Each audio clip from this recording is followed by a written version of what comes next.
Podcraft, pintura em tela e o artesanato.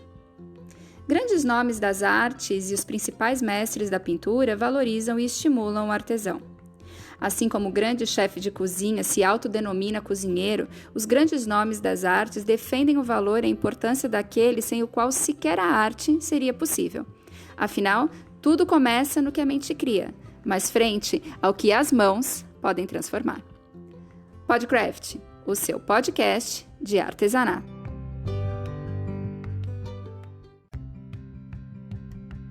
Olá, seja muito bem-vindo ao Podcraft, o seu podcast de artesanato. Eu sou Faiga Silveira e hoje o tema do nosso bate-papo é pintura em tela e o artesanato. Eu e minha parceira de canal Craft, Beth Monta, ainda seguimos cada uma na sua casa, mas já encontramos mais e novas opções para levarmos mais informações a você da melhor forma. Dessa vez nós seguimos com a entrevista na íntegra e por isso a Beth não vai estar conosco, mas só em áudio. Então, só para contextualizar, você já deve ter notado que nós temos nos empenhado em muitas iniciativas para valorizar o artesão e a prática artesanal, assim como das artes. Nós começamos com a campanha Juntos pelo Artesanato, abrimos espaço para o Em Quarentena, Desafio do Artesão, aqui pelo Podcraft, e agora estamos absolutamente envolvidos com a EAD Craft, que é uma proposta inovadora de ensino à distância para os artesãos e para os artistas, claro. Nós estamos fazendo tudo o que está ao nosso alcance para seguir no nosso propósito, que é valorizar o artesão e o artista brasileiros. Além, é claro, de poder rever e bater papo com quem a gente gosta e admira, né? Para o episódio de hoje, eu já quero começar agradecendo ao grande Jaime Trindade, esse artista incrível e professor de pintura em tela, que eu tive o prazer de conhecer há muitos anos e que eu estou reencontrando agora, porque ele é um dos grandes nomes que faz parte do seleto grupo de artistas que vai estar conosco na EAD Craft. E eu não ia perder a oportunidade de convidá-lo aqui para o nosso bate-papo também. Se você não se lembra do Jaime, dando o seu verdadeiro show lá com a sua arte, inúmeras revistas, Pintura em Tela e Galeria em Tela da Editora Online, outras pela editora Minuano e também outras publicações de outros gêneros, também nas demonstrações da Mega Artesanal, na feira do Embu das Artes, em São Paulo. Bom, enfim, um sem fim de atividades que esse cara faz, certamente deve conhecer mais o seu trabalho pela internet. Mas eu vou deixar que ele mesmo conte para você sobre isso. Seja muito bem-vindo, Jaime. Muito obrigada por aceitar o nosso convite aqui para o Podcraft. O prazer é meu, muito obrigado pelo convite. Gostaria de agradecer a você, Faiga, a Beth, por esse trabalho aí maravilhoso e por esse canal aí de conversa, né, de bate-papo entre os artistas, artesãos e o público em geral. É isso aí, a gente está tentando, né, e a gente conta só com os melhores por enquanto. Isso é ótimo, saber que você está aqui com a gente também. Jaime, queria que você começasse contando para a gente um pouquinho da sua história, como foi que começou a sua trajetória com as tintas e os pincéis? Bom, tudo começou numa galáxia muito distante, quando eu era uma criança de 6 anos de idade. Comecei a desenhar, desenvolver aquela aptidão para o desenho. A família incentiva daquele jeito, né, tal. E aos 14 anos de idade, depois de demonstrar muita insistência para com o mundo das artes, minha mãe e meu pai eram separados. Meu pai morava em Embu das Artes e eu morava em São Paulo. Eu via visitar meu pai em Embu das Artes, eu ficava louco com aquela feira, eu ficava louco com tudo, eu queria participar, enfim, o meu sonho desde criança era ser artista plástico, era ser pintor, pintar quadros, desenhar quadrinho, alguma coisa relacionada à arte. Aí uma Tinha professora... mais alguém da sua família que estava envolvido com as artes também, ou você foi o primeiro? Então, meu irmão, ele tinha uma fixação, meu irmão era 7 anos mais velho que eu, já falecido, ele queria ser ator, autor de teatro, ele gostava dessa coisa de teatro, cinema, novela. Ele, para trabalho de escola, ele ia entrevistar atores da Globo, só para você ter ideia de como ele era apaixonado por isso. Mas, assim, meu pai era marceneiro, também já falecido, E minha mãe não, minha mãe nunca se envolveu com nada relacionado à arte. Então meu pai tinha um pezinho lá, né, porque ele era um bom marceneiro, trabalhava com esculpir algumas peças e tal. Meu irmão gostava de escrever, de trabalhar de escrever livros, escrever contos, novelas, essas coisas. Nunca se profissionalizou nisso.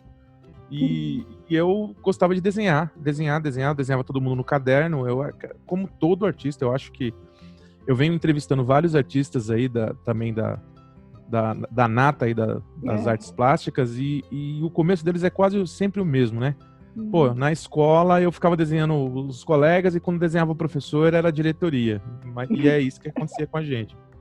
Aí, aos 14 anos de idade, uma professora de desenho, de pintura, desenho, né? Professora de educação artística naquela época. A gente é do tempo que tinha educação artística na escola, exatamente. Né? Não era só artes e cortar a bandeirinha pra festa junina, era arte mesmo. Aí a professora olhou pra mim e viu que eu tinha talento ali, tava ali. Ela falou, Jaime, você quer ir lá em casa? Eu te dou uma aula de pintura em óleo sobre tela? Eu falei, quero agora. Aí eu fui lá na casa dela, marcamos, eu fui na casa dela. Ela colocou uma telinha 20x30, eu lembro como se fosse hoje. Me deu 5, 6 pincéis. Separou aqueles tubinhos de tinta que fica... Aqueles tubinhos que fica todo amassado, que quase não... sobrinha. A sobra das tintas. Eu achei aquilo o máximo, porque naquela época, minha mãe era servente de escola, né? Ela servia merenda, se chamava servente. Não era merendeira. Acho que era não, era... Não, ela limpava a escola e servia merenda. Então fazia tudo isso aí. Aí a gente não tinha condições financeiras de comprar. E assim, eu era muito novo, talvez ela não acreditasse que era realmente aquilo que eu queria e não comprou material. Aí a professora me marcou na casa dela, fui lá, ela me deu todo esse material, a telinha, começou a pintar um quadro na minha frente e eu comecei a repetir. Eu tive uma aula de pintura em óleo sobre tela. Acabamos a aula, 1h30, ela me deu todo o material e falou assim, agora você se vira. Aí aquilo transformou a minha vida. Foi um primeiro ponto de virada. Eu cheguei em casa infernizando a minha mãe. Eu falo, eu quero tela, tinta eu tenho. E é um material caro, né? Se é caro hoje, que já tem mais marcas no mercado, já tem, sabe? Imagina naquela época, em 80 alguma coisa, nos anos 80. Era caríssimo, né?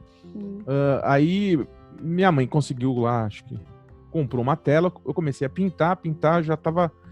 só que assim, para estudar, né? Onde eu vou pegar referência para pintar? Você vai em qualquer revista, você vai na casa da pessoa, tinha aquela revista Manchete, qualquer coisa que você visse na revista, você queria usar como referência. Então eu comecei a usar uma pastinha, comecei a recortar todas as fotinhas dessas coisas e tal. E muita revista do Conan, revista Mad, revista em quadrinho. Então essas coisas que a gente tinha... Que era do universo do adolescente também, né? Exatamente. As bancas de jornais era a nossa internet ali na época. Sim. E todo o dinheirinho que meu pai às vezes vinha me visitar e me dava, metade eu dava pra minha mãe, outra metade eu comprava em revista, em tinta, em pincel, e não sei o quê. Pegava uns biquinhos pra fazer, com 14 anos já começava a pintar pra vender, né? Então tinha alguém que queria um Garfield, eu ia, pintava um Garfield e vendia aquilo, sei lá, como se fosse no dia de hoje, R$100. Pegava esse dinheiro e comprava material. E foi aí que eu comecei a minha trajetória como artista. Trabalhava no Banco do Brasil, com 14 anos eu entrei no Banco do Brasil. Eu era menor contínuo. Então, era contínuo, mas era menor auxiliar de serviços gerais. Que hoje é o famoso menor aprendiz. Menor aprendiz. Eu tinha que ficar até os 17 anos e 10 meses. Com 17 anos e 10 meses, eles mandavam embora. Entrei com 14 no Banco do Brasil. Tinha uma área de convivência lá no banco, que era no prédio enorme que tem na Marginal ali, do lado do Carrefour, né? Que era o SESEC. Tá. Tinha área de convivência que eu consegui agendar uma exposição dos meus quadros. E ali eu comecei. Foi a minha primeira exposição. Depois eu era sócio da ABB, o Clube do Banco do Brasil. Eu fiz uma exposição lá e comecei. Só que assim, eram quadros amadores, né? Eu pintava uma floresta com montanha de gelo no fundo. Eu achava lindo colocar uma montanha de gelo. Onde que no Brasil tem montanha de gelo? Então, você tem as referências. Comecei a comprar aquelas revistinhas do Walter Foster, né? Aquelas que vende aí, que vendia tal, ou ganhava, enfim. E só gostava de pintar montanha de gelo. Árvore pra mim era pinheiro, aqueles pinheiros lá do Canadá. Então, eu não tinha noção, a gente não tinha noção das coisas, né? Você vê, né, como falta o estímulo na infância, né, com referência que seja, né? Que a gente já não viajava, não tinha internet, né? Você vê como a geração de hoje é privilegiada nesse sentido, né? Privilegiada, eu acho que a geração de hoje só não aprende porque se não quiser. Não vem, já emendando uma aqui, não vem falar pra mim, eu não fiz curso disso, não fiz curso daquilo. A internet tá cheia de curso aí, é só você querer. Eu juro, você aprende a ser um artista, um artesão, qualquer coisa, às vezes muito mais no próprio, vamos dizer, só no YouTube do que numa faculdade. E eu fiz faculdade, então eu posso dizer, no YouTube, se você quiser aprender a pintar técnica do acrílico escorrido, você vai aprender. Técnica da veladura, você vai aprender. Do impasto, você vai aprender. Porque existe uma diferença também, né, entre o artista e o professor, né? Você que é as duas coisas, você consegue também identificar, porque às vezes o cara é muito bom, mas ele não tem didática. E a gente tem muita gente fazendo coisa até gratuitamente na internet que é de qualidade mesmo e que é absolutamente possível aprender, né? É possível.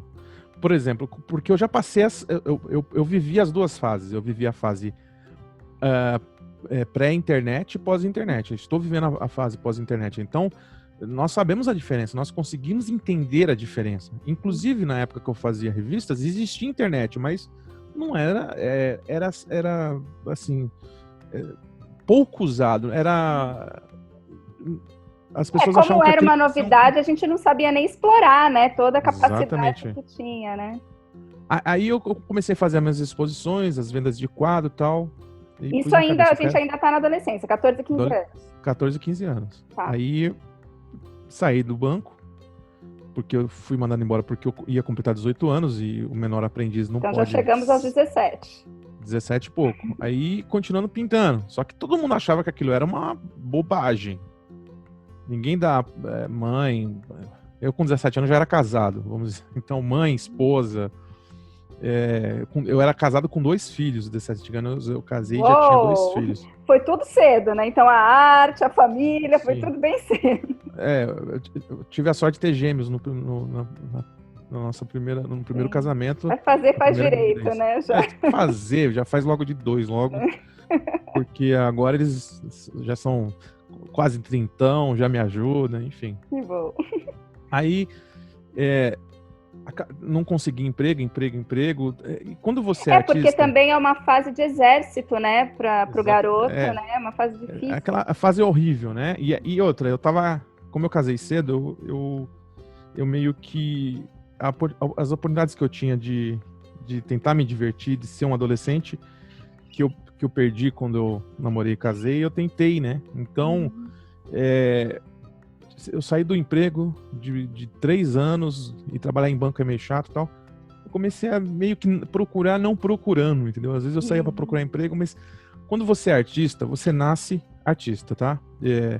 Talvez a gente pode falar isso aqui um pouco mais para frente, mas você é um artista amador. O que é isso? Você se considera artista, mas é amador. Você não é profissional, você não vive daquilo profissionalmente.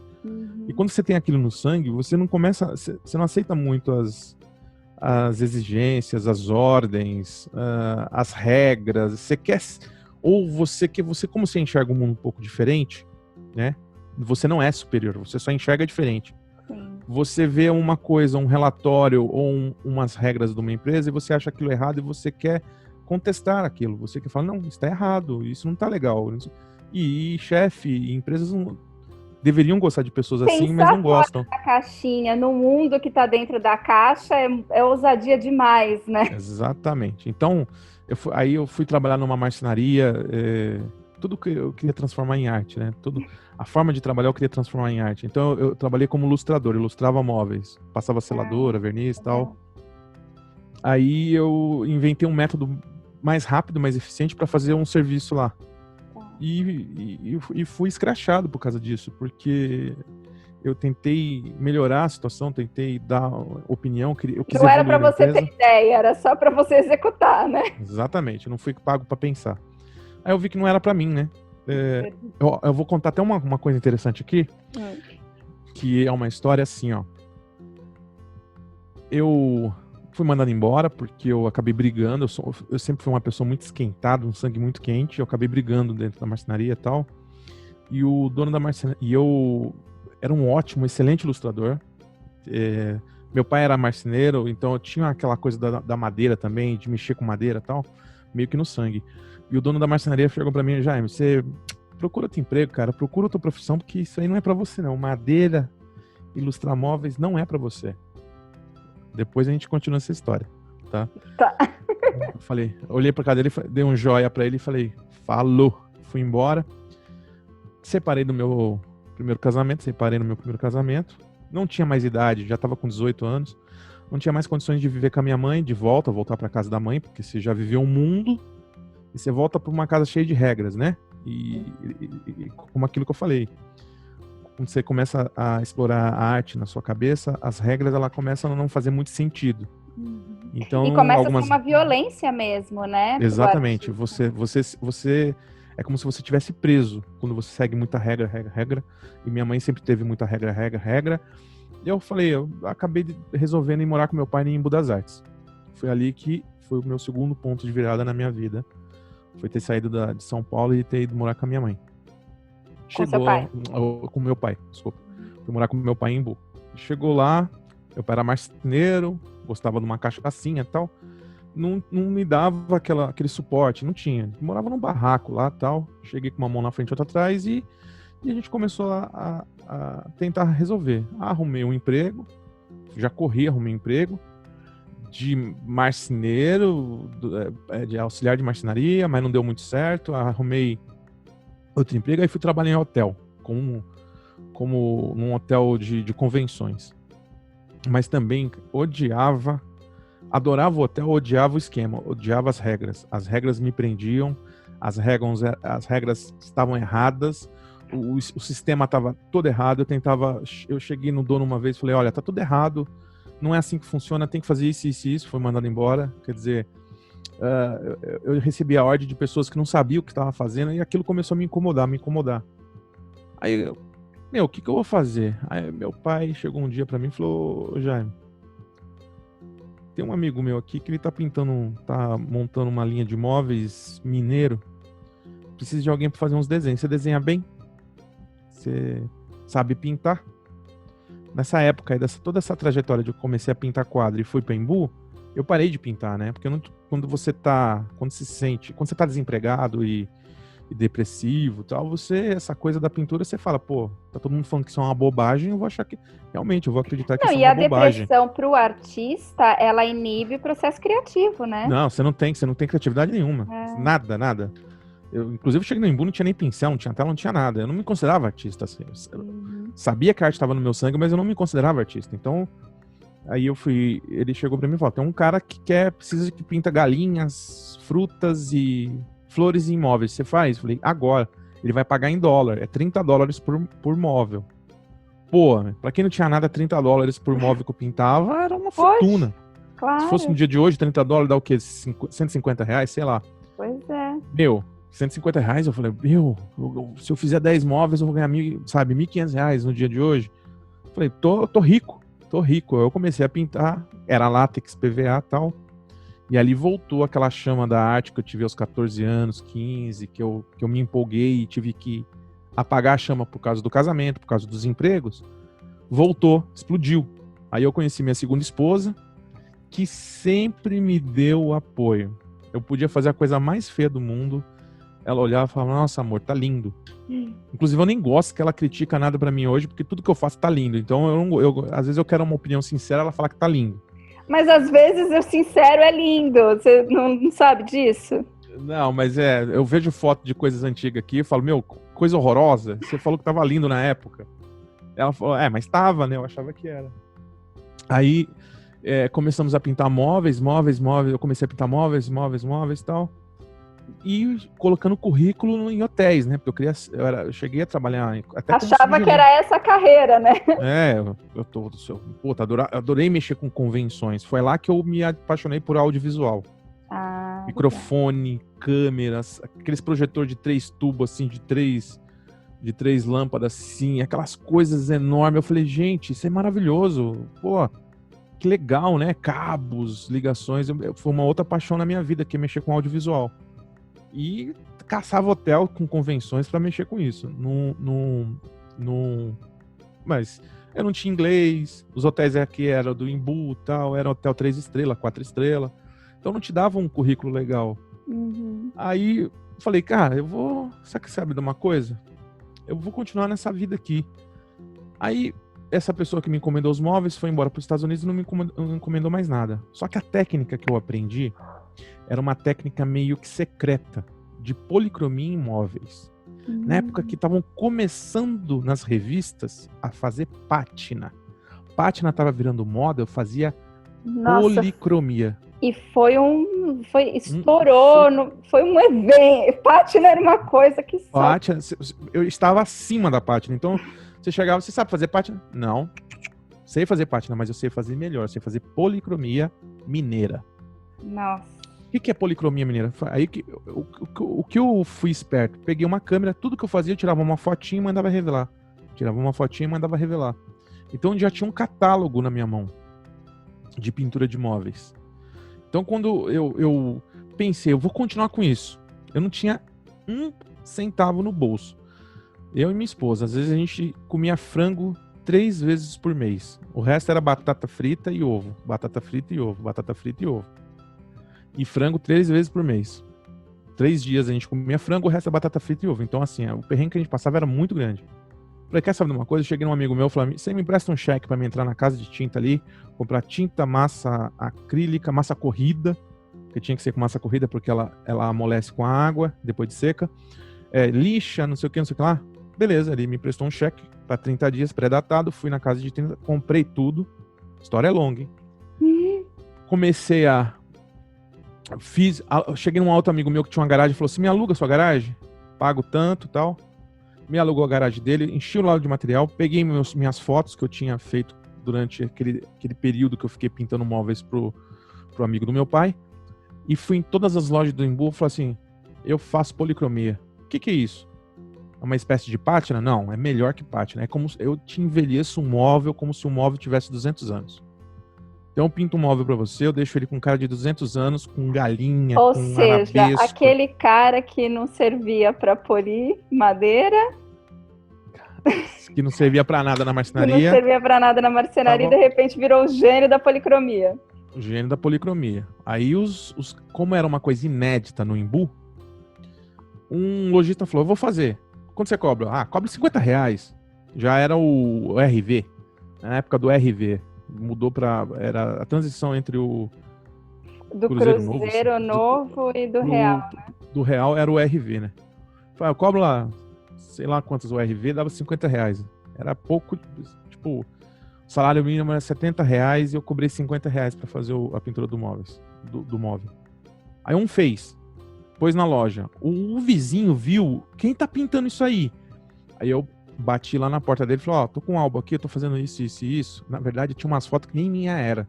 Era do cara lá que queria que eu fizesse, me arrumou as fotos como referência lá de Minas. E eu comecei a falar, isso aqui eu faço. E começou a aparecer coisas pra mim que eu não sabia fazer. Mas eu pegava um móvel, ficava estudando umas 3 horas aquela foto e já descobria um método pra fazer. Então ninguém me ensinava, eu já sabia. O autodidatismo também era outra coisa que estava no teu sangue, né? Exatamente. Aí eu comecei a pintar móveis. Aí não deu mais certo ficar na garagem de um amigo meu, porque a coisa começou a crescer, a mãe dele começou a achar que aquilo era só uma bobagem e virou profissional. Eu aluguei realmente um salão, eu paguei o cheque do meu outro amigo lá, que me emprestou, e eu comecei daqui a pouco eu tava com um funcionário, pintando junto comigo. Aí, eu estava um dia em casa, deitado no sofá, porque quando você trabalha por conta, você trabalha faz horário, né? 14 horas seguidas num dia, no outro dia você folga, assim vai. Aí apareceu um programa na Gazeta, acho que era o Pra Você, tinha acho que tinha o programa da Ana Maria Braga na Record e tinha um programa acho que da Claudinha na Gazeta que era o Pra Você. E passou uma pessoa lá pintando móveis. Eu olhei aquilo e falei, nossa, mas isso aí eu faço com o braço esquerdo. Você quer saber de uma coisa? Eu fui já no telefone, eu tinha, né? Comecei a pesquisar na lista? Telefonista. Telefone.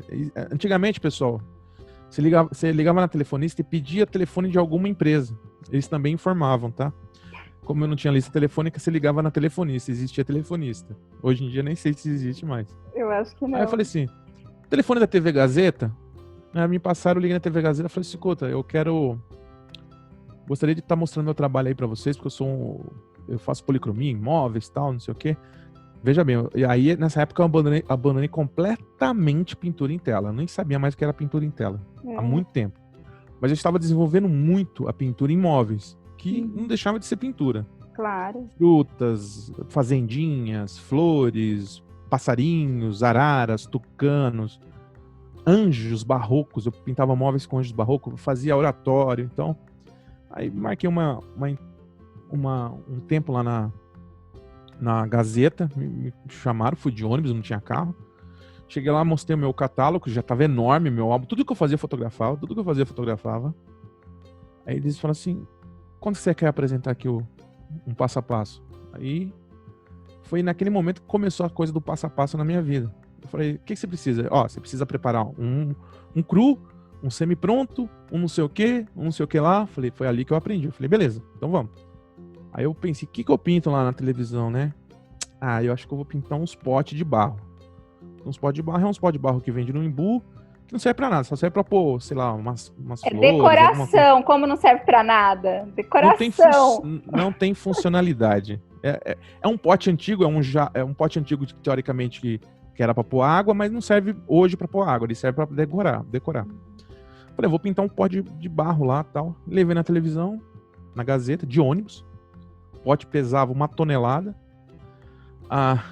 Tava a Claudinha apresentando tal, nunca tinha aparecido na televisão, nervoso, comecei a explicar como é que fazia aquele procedimento. Bom, agora vamos pro próximo passo, que é lixar. Aí eu olhei e falei, meu Deus, esqueci a lixa em casa.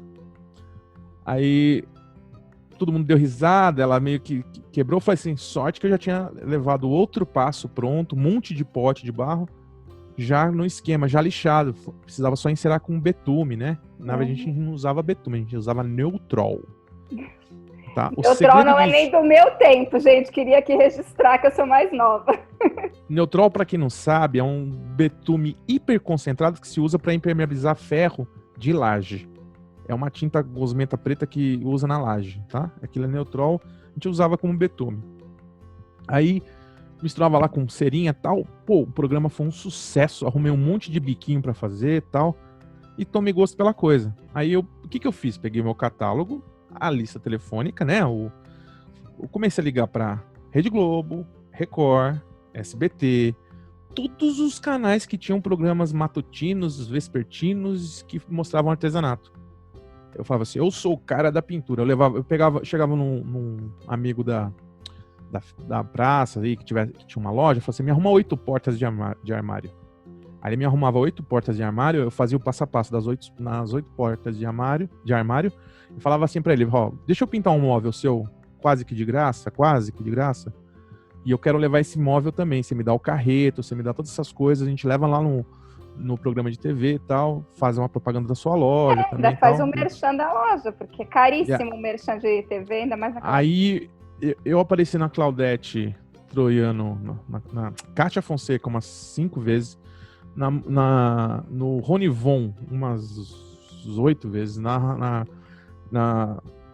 já na Globo, a Ana Maria Braga 2 vezes, e só na Record que eu não conseguia aparecer porque o meu catálogo tinha muita imagem de anjo, então eles meio que ficaram meio assim comigo, eles não gostam de imagem de anjo. Eu nunca fui na Record várias vezes, mas nunca cheguei a filmar na Record. Fui na Bandeirantes, eu apareci na Bandeirantes várias vezes também, tinha programa de artesanato e tal. E num desses, fui no Clodovil várias vezes, meu amor. Ai, Clodovil é o máximo. O Clodovil uma vez encontrou comigo no elevador, perguntou se eu tava grávido, né? Sempre fui muito, muito gordinho.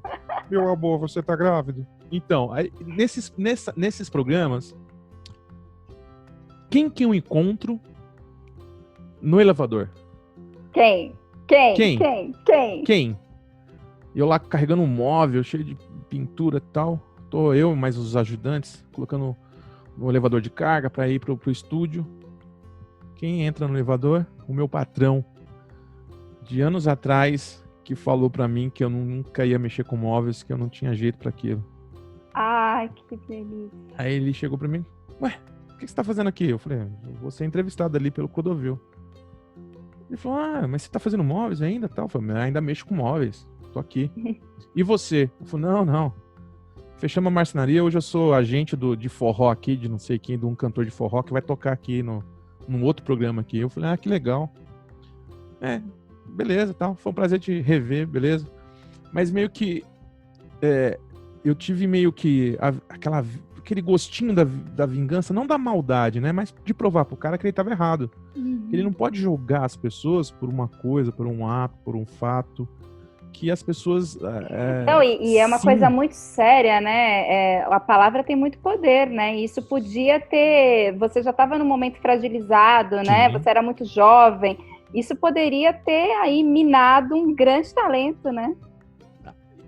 Nessa história, eu consegui me sair muito bem como pintura de móveis, apareci em bastante programa de TV e tal, mas chegou um momento da minha vida que aquela paixão da pintura a óleo voltou. Aí, porque eu comecei a ler grandes mestres da pintura, comecei a estudar. Aí eu comecei a comprar umas telas, eu tinha dinheiro para comprar tinta, pincel, fiz tudo aquilo, comecei a pintar. Eu pintava quadros em casa e móveis no ateliê. Quadros em casa e móveis... Mas pra que eu pintava aqueles quadros? Pra mim.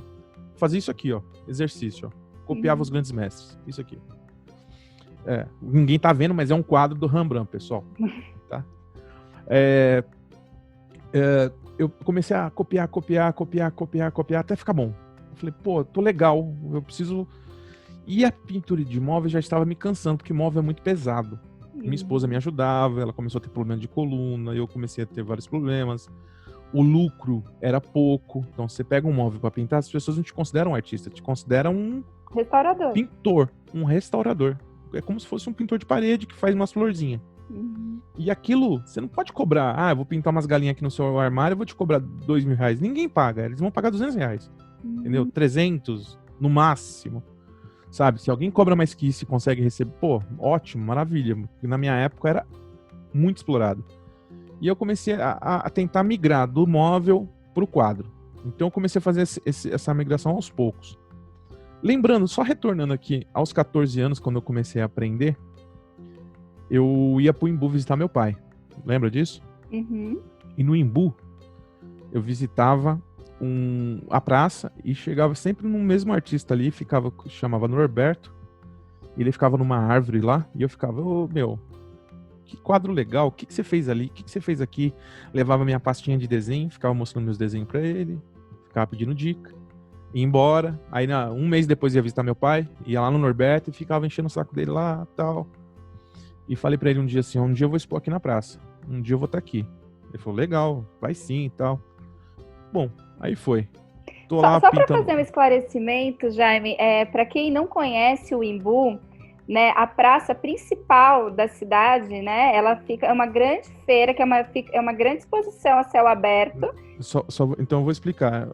Embu chama-se Embu das Artes. Isso. Embu das Artes tem uma feira de artes que acontece há 50 anos, ininterrupta, a não ser agora, nesse momento, tá? Nunca tinha parado a feira. Nem Natal, nem Ano Novo, nem... final de Copa do Mundo, nem final de campeonato, nem final de Fórmula 1, nada. Nada tinha acabado com a feira. Sabe? Nem dilúvio, nada. Somente nesse desafio que nós estamos vivendo nesse momento. Então a feira, ela tem 50 anos. E ela é a Largo 21 de Abril, que é a praça principal do Marco Zero, mais 5 ruas. Então, assim, a feira é enorme. Tem 450 expositores por baixo. Enorme considerando que é praticamente a cidade inteira, né? Embu é muito grande. É que assim, o Embu ele é dividido por uma BR. Então tem a parte de lá do Embu e tem a parte de cá do Embu. O Embu tem 200 mil habitantes, mais de 220 mil habitantes. Então, Embu é grande. Mas assim, a cidade histórica, o centro histórico é pequeno, né? Sim. O resto da cidade é periferia, tal. O centro histórico ele é uma praça e de 5 a 8 ruas, vamos dizer assim. Então a feira acontece em uma praça e 5 ruas, com 450 expositores, com mais de 20 mil visitantes por final de semana. Por final de semana. Sábado e domingo, vem 20 mil pessoas na cidade. É muita gente, tá? Para entrar na cidade do Imbu, você pega uma fila quilométrica lá e tal. E assim, por conta da feira, né, mexe com todo o comércio, tem restaurantes incríveis, né, enfim, o turismo, ele é muito bem explorado justamente por conta da feira de artes, que leva muita gente para ir, né? Exatamente, a feira é o motor central ali do turismo no Imbu. Não existe outra coisa que chame mais atenção do que a feira de artes e artesanato. Eu visitava muito a feira, então, já no adulto, com 20 e poucos anos de idade, pintando móveis, eu não estava aguentando mais, eu comecei a pintar quadros e querer expor no Imbu. Então, eu pintava móveis e quadro, móveis e quadro, móveis e quadro. Chegou um momento que eu decidi parar de pintar móveis, decidi mesmo, eu parei. Porque eu não recebia, porque tinha vários problemas. Já pra ficar... a minha vida já não tá muito boa, né? Não passava fome mais, não comia só 3 vezes por semana frango, conseguia comer frango o mês todo. Aí, carne era de vez em quando. O nível aumentou um pouquinho, né? Chegou um momento que eu falei, chega de pintar móveis, é muito cansativo, o pessoal é enrolado, não me considero artista, eu quero ser artista, eu quero ser reconhecido. Aí eu comecei a pintar quadros. Nessa de começar a pintar quadros e Isso sair... a gente já tá com 20 e poucos anos. 20 e poucos anos. Aí, tá. De querer sair da revista, sair dessa vida, eu conheci as revistas de pintura em tela. Eu entrei em contato nesse mundo nas bancas. Virou uma moda, explodiu. As revistas de pintura em tela. Puf! O que eu fiz? A mesma coisa que eu fiz com as TVs. Peguei a revista, peguei o telefone, entrei em contato, falei com as editoras, com as produtoras, as assistentes, né? Gente, eu quero mostrar meu trabalho para vocês, tal. Aí eu levei aquele catálogo enorme de pintura de móveis, porque tinha pintura artística ali, e algumas fotinhas de alguns quadros. Eu falei, eu quero apresentar isso aqui. Então, assim, em algumas revistas eu fiz umas revistas, eu tinha até esquecido de comentar, de pintura de móveis, muito antes de fazer pintura de quadro. Fazia pintura de casa e jardim, eu fiz muita casa e jardim. Ah, que legal. Nem lembro qual que era a editora. Editora Globo. Globo, então eu fiz casa e jardim, móveis meu pintado céu na casa e jardim e tal. Mas não dá futuro pra ninguém. Não dá. Decoração, você tem que ser o arquiteto ou decorador, senão você não ganha grana. O artífice, você tem que cair nas graças, na verdade, dos arquitetos e dos decoradores para que eles comprem os seus produtos prontos, né? Porque é ensinar a fazer.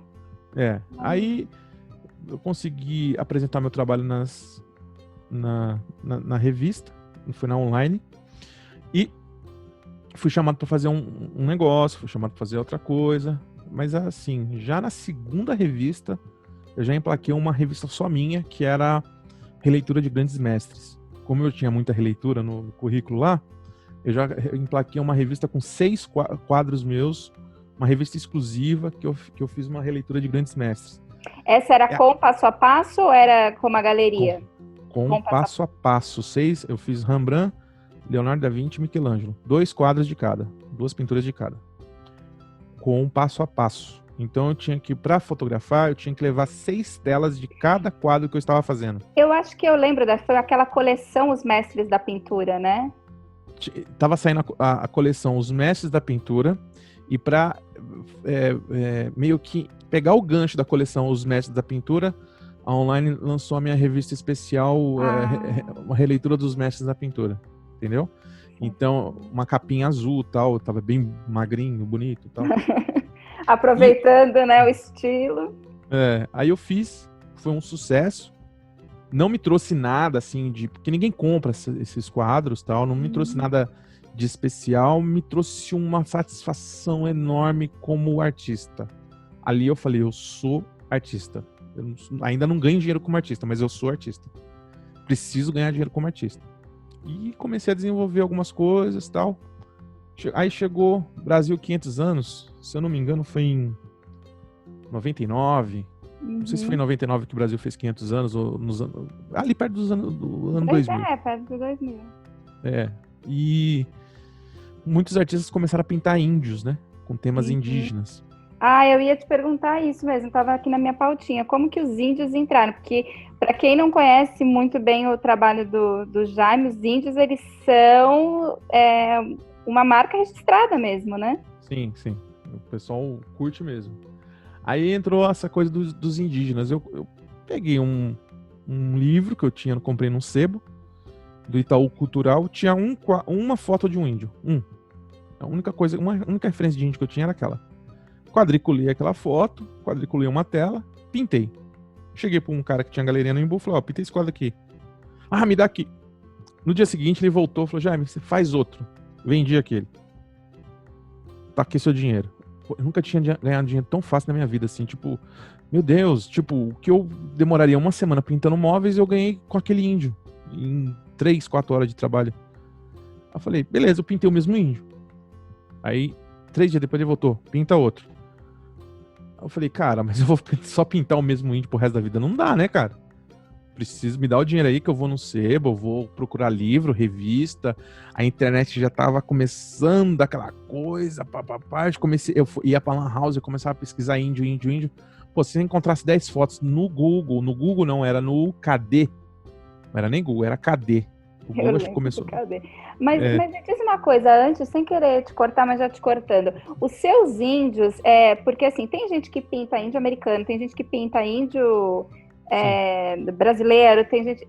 A gente tem até uma tribo indígena próxima, né, ao Imbu ali. Parelheiros. Em Parelheiros. Então, assim, qual é o tipo de índio? Você não tinha. Eu entendi que no começo você não tinha um tipo de índio. Você ia no que aparecesse na referência, mas hoje você tem? Temos. Hoje eu tenho 3, 4 tribos, 3, 4 etnias que eu trabalho. Eu não gosto de trabalhar. Eu não gosto de trabalhar algumas etnias, tipo Chavantes eu não pinto. Algumas etnias eu não pinto. Adoro trabalhar com Yanomami, Kayapó, Carajá e os Cuicuros. Tá? São as etnias que eu gosto de trabalhar. Mas eu já pintei índio americano, já pintei maçais africanos, já pintei um monte de coisa. Né? O artista ele tem que fazer de tudo. Mas assim, aos poucos você vai filtrando o que você gosta, o que você quer e o que vende. Sim. Por exemplo, índio com a testa raspada vende pouco. Tem uns índios que eles raspam o centro da cabeça aqui e esses quadros encalham, eles não vendem. As pessoas parecem que têm medo eu não sei, eles remetem até porque as suas telas, já, assim, são muito expressivas, né? Então, realmente, parece que o índio vai pular da tela ali no meio da tua sala. Nessa coisa que eu comecei a pesquisar índio, eu comecei a fazer as revistas. E eu peguei esse tema e joguei para as revistas também. Eu pintava muito animais, eu adorava animais, eu colocava animais nas revistas também. E eu fui crescendo junto com as edições que eu participava. Na verdade, quando eu ensinava alguém a pintar na revista, vou contar uma coisa que eu nunca contei para ninguém. Oba. Na verdade, eu estava aprendendo. Se você catar uma revista minha antiga e for comparar com o trabalho que eu faço hoje, você vai achar que aquilo era um trabalho de aluno. Eu era um aluno autodidata. Mas o grande artista é no exercício mesmo, né? Você estava ali ainda sou aluno até hoje. Eu sou aluno até hoje. Mas eu estava aprendendo. Só que assim, eu estava num nível tão legal que as pessoas já me consideravam um grande artista, mas eu ainda estava aprendendo. E foi aí que os índios, meio que a pintura de índio introduziu na minha vida. Eu comecei a pintar índios nessa pegada, por interferência do Brasil 500 anos, vários artistas pintando, vários artistas pararam de pintar e eu continuei pintando. Vendia para lojas, galerias. Depois de 8 anos tentando entrar na praça, na feira do Imbu, eu consegui fazer um teste e entrar na feira. Me colocaram uma rua horrorosa lá, que não vendia, que era sol na cabeça o dia inteiro e não vendia nada. De repente abriu uma vaga lá na praça, para mim ir pra praça. Adivinha que vaga que era? Na árvore que era o Norberto que ficava me dando dica quando eu tinha 14 anos. Que lindo! Era o mesmo ponto.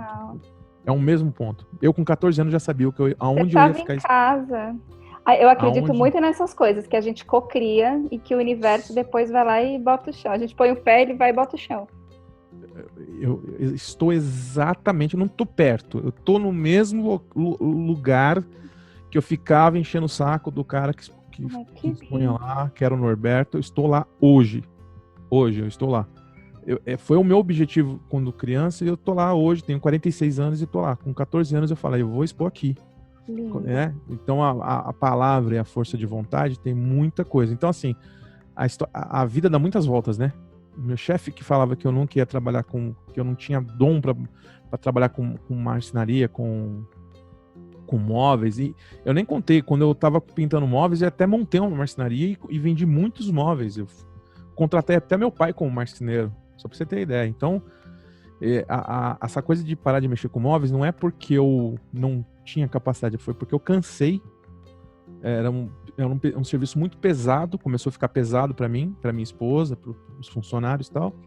E eu não queria ter mais funcionário, eu queria trabalhar para mim, só eu. Teve final de ano que eu paguei lá, vamos dizer assim, 10 mil reais para os funcionários e sobrou 200 reais para mim passar o Natal. Então, às vezes quando você tem muita gente, você está começando a crescer sem estrutura, você acaba sendo o mais prejudicado. Então eu preferi zerar, voltar de uma forma mais simples, humilde, assim, começar a pintar quadros e tal. E ali eu comecei a crescer aos poucos, né? Comecei a ser reconhecido. Todo mundo fala dos índios de Embu das Artes, já se refere a mim. Se você escrever no Google Índios Embu das Artes, vão aparecer meus quadros. E tô aí até hoje. Acho que eu falei pra caramba, né? Nossa, mas que história linda, emocionante mesmo, amei. Ô Jaime, você falou que começou, né, com os móveis de forma bem artesanal mesmo, aí depois você começou a pintar tela. Existe uma grande... eu não vou dizer se que é rixa, eu vou dizer que é uma dúvida, né, entre que permeia aí o universo dos artistas e artesãos. Eu queria saber se você se considera um artista ou se entende como um artesão e queria entender, assim, na sua opinião, qual que é a diferença entre os dois? Tá, então assim, eu me considero um artista plástico, tá? Tá. Quando existe a arte e o artesanato estão muito próximos, é uma linha muito tênue para você conseguir dividir. Vamos lá, vamos voltar lá aqui alguns anos atrás aí, em 1500, tá? 500 anos atrás. Quando veio o Renascimento na Itália, que o homem passou de novo a ser o centro do universo, visto como centro do universo, como a medida para todas as coisas, o homem vitruviano de Leonardo da Vinci, o Leonardo, todos os seus contemporâneos, colocou o artista em evidência, porque até então, antes dele, Giotto, Masaccio, na época do gótico, de todas aquelas fases, né, a arte românica, toda aquela a arte da Idade Média, toda aquela fase antes do Renascimento, o artista ele era considerado um artífice. O que era um artífice? Um artesão. O artífice, o artista escultor, o artista pintor era considerado artífice. Na verdade, para o europeu, ele considerava como o mestre artesão, né? Era artífice, né? O mestre artesão era o artífice. O mestre artesão era o mais expert deles. O artista eram os pensadores, né? Eles eram aqueles que tinham a ideia, idealizavam. Era o ócio criativo, era aquela coisa da poesia, da música, de quem compôs, de quem pensou. Os pensadores eram os artistas. O pintor e o escultor era Fídias, nada mais que era um cara que esculpiu lá uma pedrinha e pronto, era a mesma coisa do sapateiro e do carpinteiro. Não estou desmerecendo nenhuma profissão. Não, muito pelo contrário. Na verdade, o artesanato é a profissão mais antiga do mundo justamente por conta disso, né? Exatamente. Antes daquela outra profissão mais antiga, o artesanato tinha pessoal fazendo roda. Mas aquela profissão mais antiga tinha que comer no pratinho de barro, entendeu? Exatamente. Então a profissão mais antiga do mundo era o artesanato. Perfeito. Ele ia ter que fazer lá com os excrementos, com sangue, com não sei o quê, as pinturas na caverna. Então ali começou, ali já tinha o artesão.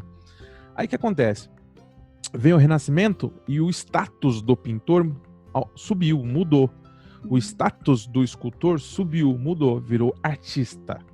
Então eles já tinha uma conotação de superioridade do artista naquela época. Então isso não é agora, não é de agora. O artista ele era considerado superior a outras profissões desde aquela época, né? Mas isso é óbvio que isso é ridículo e errôneo, né? Artista nada mais é do que uma pessoa que tem um olhar e uma forma de ver o mundo diferenciado.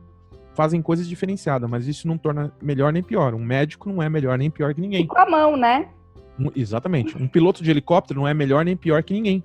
Ele só tem uma profissão diferenciada, que é muito complexa, vamos dizer assim. Na minha opinião, sobre o artesanato, eu acho que o artesanato ele está mais para fora da questão escultura-pintura, tá? Quando eu falo escultura-pintura em tela, tá? Ou outros perfis, papel, litogravura, xilogravura, tal, mas que permeia as artes plásticas. O artesanato, eu acredito que ele é mais funcional, né? Na grande maioria das vezes, o artesanato ele é funcional. Gente, fiz aqui um cinzeiro com palhinha, com não sei o que, com gesso, com massa, com não sei o que. Olha como é que ele ficou. Fiz aqui um vaso com não sei o que. Ele acaba tendo uma função. E aquela função é, às vezes, decorar ou ser útil, ter uma utilidade.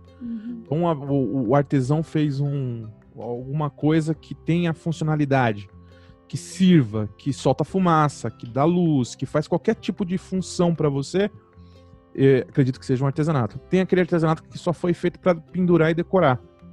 Tem a função de decoração. A escultura e a pintura tem a função de decoração, mas na maioria dos casos tem a função de expressar, somente de expressar, não tem nem função de decoração. Porque tem quadros que não tem função de decoração, você entende o que eu tô falando. Sim. Tem quadros que não foi feito para decorar, foi feito para chocar, para causar angústia, choro, lamentações. Então não serve como decoração, serve somente como obra de arte em si. Então, essa é a diferença que eu vejo. A funcionalidade daquilo. Se eu pintei uma porta de armário com uma galinha, aquilo não é considerado obra de arte. Aquilo é considerado, na minha visão, um artesanato. Por quê? Porque aquela galinha naquele armário está como decoração. Aquele armário tem função? Tem. Você vai guardar suas coisas lá dentro. Pô, ele é bem decoradinho. Você vai fazer um oratório. Dentro do oratório tem a Nossa Senhora rezando com não sei o que, lá. Qual a função daquele oratório? Que a pessoa chega, é o cantinho da oração. Ele vai abrir, pôr a velinha, acender e rezar. Vai ver aquela imagem tem uma função de decoração. Tem uma função de reza. Aquela imagem está decorando o oratório. Então, aquilo é uma forma de artesanato. É superior ou inferior à arte? Não. Até porque o artista, ele é um artesão também, né? Ele domina a técnica, né? Mas eu entendi isso. Eu posso pintar. Eu posso, por exemplo, fazer um quadro, pintar uma jaqueta de jeans. Sim. Eu já pintei um monte de jaqueta jeans. Você me traz uma jaqueta jeans e eu pinto o seu rosto, né? Aquilo é uma obra de arte? Não. Tem uma função? Tem. Decorar a sua vestimenta. Você virou moda, causar moda. É um artesanato que eu estou fazendo na sua roupa, uma customização, um artesanato. Qual que é a grande diferença de alguns quadros, né? Por isso que os artistas amadores não entendem. Que alguns quadros foram feitos somente para expressar. Ele não tem função decorativa. E tem gente que pinta quadros só para decorar. Então, aquele artista plástico está se pondo numa posição só de decoração, de comercial decoração. Tá errado? Não. Tá ganhando só grana. Às vezes ganha até muito mais dinheiro do que um artista que faz um quadro para expressar, entendeu? Eu tento fazer os dois. Eu tento decorar e que o quadro seja artístico e que decore o ambiente. Então, eu jogo expressão no rosto, jogo uma mensagem, um indígena bonito e que decore. Eu não quero causar nenhum estranhamento nas pessoas. Sim. Não, fantástico. É muito, muito boa a tua explicação, faz muito sentido agora para mim. Eu tive a oportunidade de, há um tempo atrás, ver umas esculturas do Picasso e até aquele momento eu sabia muito pouco. Eu sabia que ele fazia escultura, mas eu nunca tinha visto, assim. E foi muito emocionante, porque não era... E assim, era numa casa, então não estava naquele status museu, né? Sim. Que você sabia já que era uma obra de arte. E realmente é uma peça que não está ali decorando. Ela estava ali para dar valor àquele ambiente, né? Se você falando em Picasso, quem estiver ouvindo agora, por favor, faça uma pesquisa aí tá ouvindo pelo celular ou pelo computador, faça uma pesquisa aí no Google, nos buscadores, e coloca Guernica, que é um quadro de Picasso. É a mais famosa obra dele, né? E tem uma acho que é a mais famosa obra dele. Um dos mais bonitos, um dos mais... O que é beleza? Eu acho bonito pela mensagem, pela técnica, por tudo. Tem gente que vai olhar e não vai entender nada. Não vai achar bonito, vai achar um quadro feio. Tem gente que já ouvi alguém dizer, pô, esses quadros aí até meu filho faz, meu sobrinho pinta um igual. Não faz um igual, não existe isso. Eu sou suspeitíssima para falar de Picasso, mas assim, a Guernica em especial, ela tá ali também mostrando uma transição, né, de fase artística, né, onde ele está começando a apresentar o cubismo também, né, então, assim, ela é muito... Tem curso só sobre a Guernica, né, não é nem sobre arte, é só sobre a Guernica. Então, por que eu gosto tanto de Guernica? Porque, assim, ele é um quadro... Na pintura, existe uma coisa que chama forma e tem outra coisa que chama conteúdo. Então, assim, Picasso trabalhou forma e conteúdo. Qual é a forma? Forma é deixar o tridimensional no bidimensional, desconstruindo a construção. Ele consegue pintar um boi, um cavalo, e desconstrói aquele boi e aquele cavalo de uma forma que você vê uma tridimensionalidade no bidimensional, que é o suporte à tela.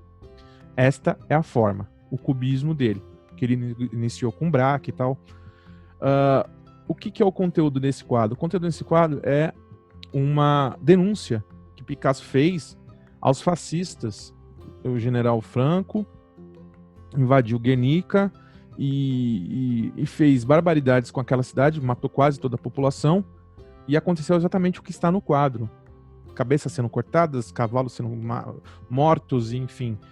E é um quadro que, inclusive, Picasso até foi preso, foi perseguido pelos fascistas por causa desse quadro, né? Ele teve que fugir, enfim. Esse quadro, ele tem a forma e o conteúdo. Agora me fala, é um quadro decorativo? Em forma nenhuma. Ele não é um quadro que foi feito para decorar. Em momento nenhum ele pintou aquele quadro. É um documento histórico, né?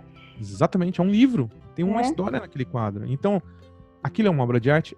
Aquilo é um artesanato? Não podemos dizer que aquilo é um artesanato.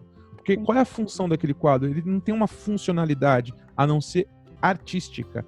A funcionalidade daquele quadro é artística e histórica. De se expressar por uma base artística. É isso que eu enxergo por arte e artesanato. A funcionalidade. Existe uma linha bem tênue. Tem coisas que é arte e artesanato ao mesmo tempo. Tem coisas que é só arte e tem coisas que é só artesanato.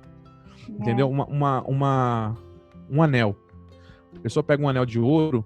Tem umas pessoas que eu vejo aqui no Instagram que esculpe anel de ouro com aquelas broquinhas de dentista, que fica uma coisa maravilhosa.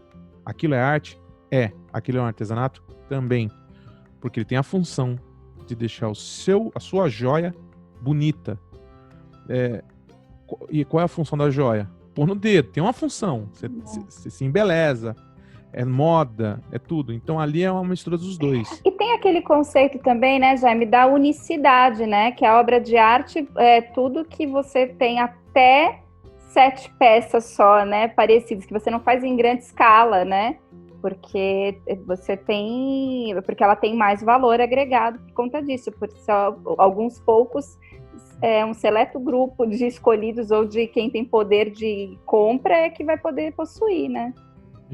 Sim, eu acredito, esse termo eu ouvi muito falar em obra-prima, né? Tipo, um artista pode pintar, por Rafael. O Rafael, na Renascença, ele pintou, 1000 Madonas. Vamos dizer que as 1000 Madonas dele não é uma obra de arte? Qual é a obra-prima de Rafael? Sagrada Família. Então, tem obras de arte e obras-prima. Acho que aquela obra-prima... Qual é a obra-prima de Leonardo da Vinci? Você pode contar 3, 4. Sim. Mona Lisa, Santa Ceia, a Virgem dos Rochedos, e você consegue citar algumas obras. Qual a obra-prima de Michelangelo? Davi. Pô, Michelangelo Michelangelo é sacanagem. é sacanagem, né? Tudo que ele fez é obra-prima. Não tem nada que ele tenha feito. Até o Cupido Adormecido é obra-prima. Então, com 17 anos de idade. Então, tudo que ele fez é obra-prima. Desculpa, mas na história das artes não existe um artista que se compara a Michelangelo em relação a grandiosidade no mundo da arte, né? Não em técnica. Técnica tem um monte aí que foi melhor que ele. Bernini, enfim. Mas em grandiosidade foi Michelangelo. Mas é assim, falar com artista é assim, a cabeça vai para um monte de caminho. Já tô pensando no próximo. Isso é bom para pauteira. Mas aí assim, ó, Jaime, chegou a Covid-19, a pandemia, né? Estamos aí todos isolados, pegou todo mundo de surpresa, mas a gente sabe que artista, assim como o artesão, é um ser diferenciado, que ele não consegue mesmo ficar parado, se reinventa, se melhora a cada instante. Então, eu queria que você contasse para nós o que você tem feito para driblar essa fase de isolamento e quais foram as mudanças na sua rotina profissional. Bom, na minha rotina, o que mudou? Mudou 10% da minha rotina. Por quê? Porque eu trabalho em casa, meu ateliê é dentro de casa. Eu sempre fui um cara muito zoeiro na época de jovem. Depois de velho, eu cansei e virei um cara caseiro. Então, eu saio muito pouco. Na verdade, eu não gosto de sair, eu não gosto de ir pra lugar nenhum. Eu queria só corrigir o Jaime, porque ele tem 46 anos, ele acabou de falar depois de velho. Eu queria dizer que 46 anos não é velho, tá? Só um adendo. Depois de maduro. Desculpa. Obrigada. Depois de maduro, eu fiquei mais caseiro e não gosto de sair para lugar nenhum. Então, meu ateliê é dentro de casa, eu trabalho de segunda a sábado em casa e domingo eu exponho em Embu das Artes, na praça. Minha casa é em Embu, mas eu exponho a 7 minutos daqui.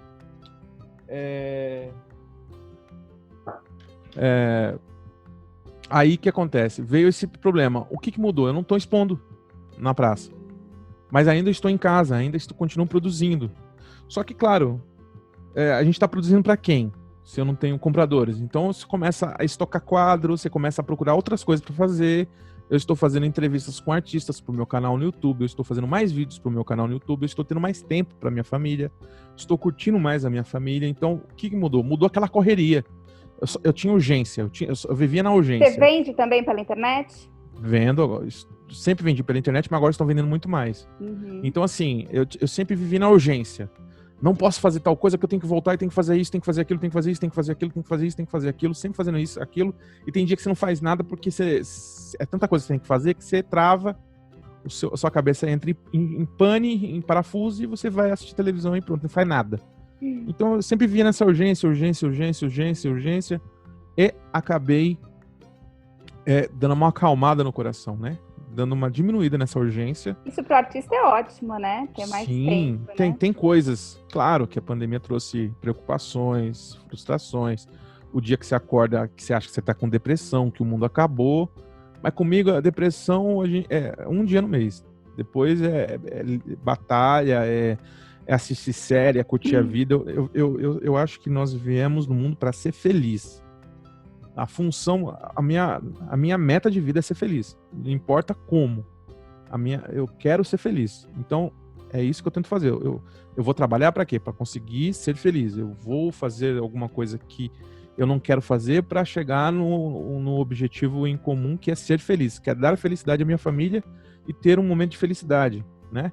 Então, eu diminui o ritmo. Estou mais com a minha família. Estou curtindo a minha família. Estou jogando um baralhinho com a minha esposa, tô curtindo uma série com calma. Antigamente eu vivia sempre, comia rápido, bebia rápido, tomava café rápido e ia fazer as coisas, sempre no desespero, porque quando você trabalha por conta, você é seu próprio chefe, você acha que você tá perdendo tempo na vida. Até para ir no banheiro você acha que tá perdendo tempo na vida.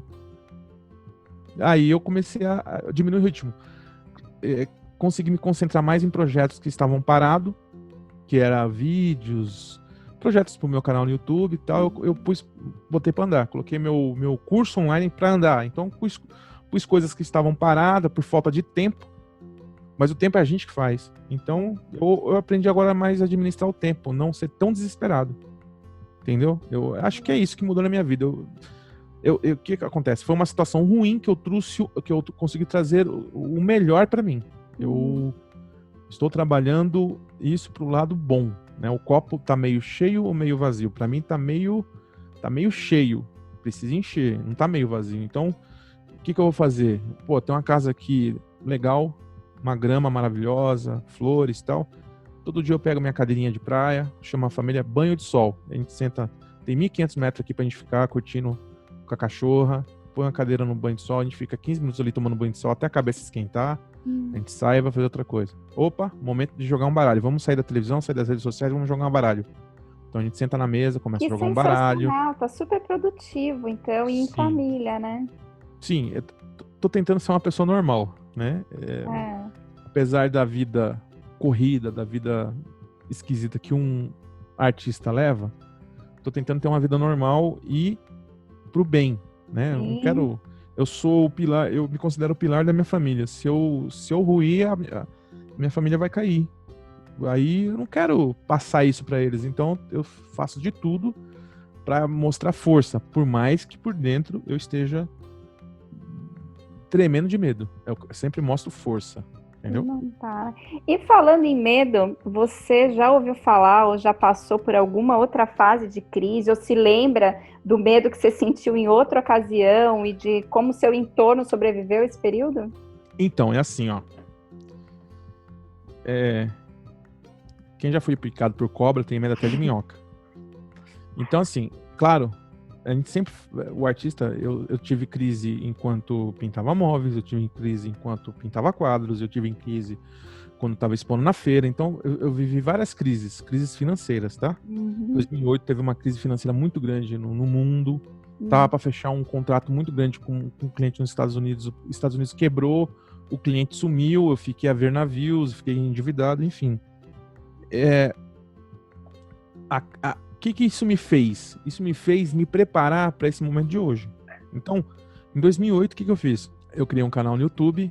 Em 2008, eu dei um basta. Falei, gente, se nada der certo nessa vida, eu preciso ter uma segunda opção, um plano B. O que eu fui fazer? Eu fui fazer uma faculdade. Sem dinheiro. Eu não tinha um centavo. Cheguei na faculdade, cheguei para eles e falei assim, vocês aceitam o cheque pré-datado? Aceito. Fui num cliente, enfim, ofereci uns quadros, peguei o cheque pré-datado para 30, 60, 90, fui na faculdade e entreguei 6 meses de faculdade paga e entrei na faculdade. Você fez artes plásticas? Fiz artes visuais. Artes visuais. Aí me inscrevi no Enem, fiz o Enem, entrei pelo ProUni e ganhei bolsa. E fiz ali a faculdade. O que eu tinha na cabeça? Eu vou dar aula, eu vou ser professor. Pode vir, mano. Eu vou ser professor, eu vou dar aula, eu vou ter um plano B. Se nada der certo, eu vou dar aula. Cansei de sofrer. Porque chegou uma vez eu fiquei 11 domingos sem vender quadro. 11 domingos. 11 domingos são 2 meses e meio sem vender quadro. Numa então, fase que era só, que você dependia da venda de quadros. Tá. Aí é chato, né? Você ter que ficar contando com a ajuda de parente. Pedindo arroz, feijão pra sogra, pô. É a humilhação. É o fundo do poço. Aí eu falei, não vou passar mais fundo do poço. O que eu vou fazer? Eu vou estudar. E o conhecimento, cara, ninguém te tira.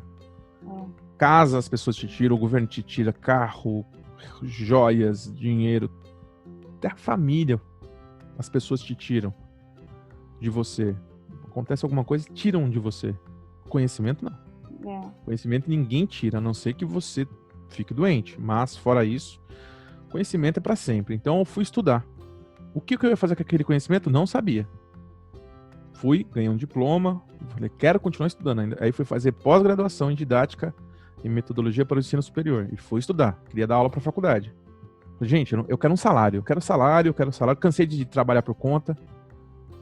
Fiz 3 concursos públicos, passei em todos os concursos públicos, escolhi o que eu queria ser, fui dar aula no estado. Dei aula 2 dias e exonerei. 2 dias de aula. Meu Deus! Falei, não é pra mim. Não. Esse salário é muito pouco pro estresse que eu vou passar aqui. Eu já sou louco, eu já sou meio nervoso. os alunos vão me enlouquecer. Eu dei aula 2 dias e exonerei. No terceiro dia eu liguei na escola e falei, pode me exonerar, não quero mais trabalhar aí, não. Pois é. Aí o que aconteceu? O plano B virou plano D. Né? Se nada der certo na vida, um dia eu tenho um diploma, eu tento fazer um concurso público, faço alguma coisa. Mas não é o que eu quero. Entendeu?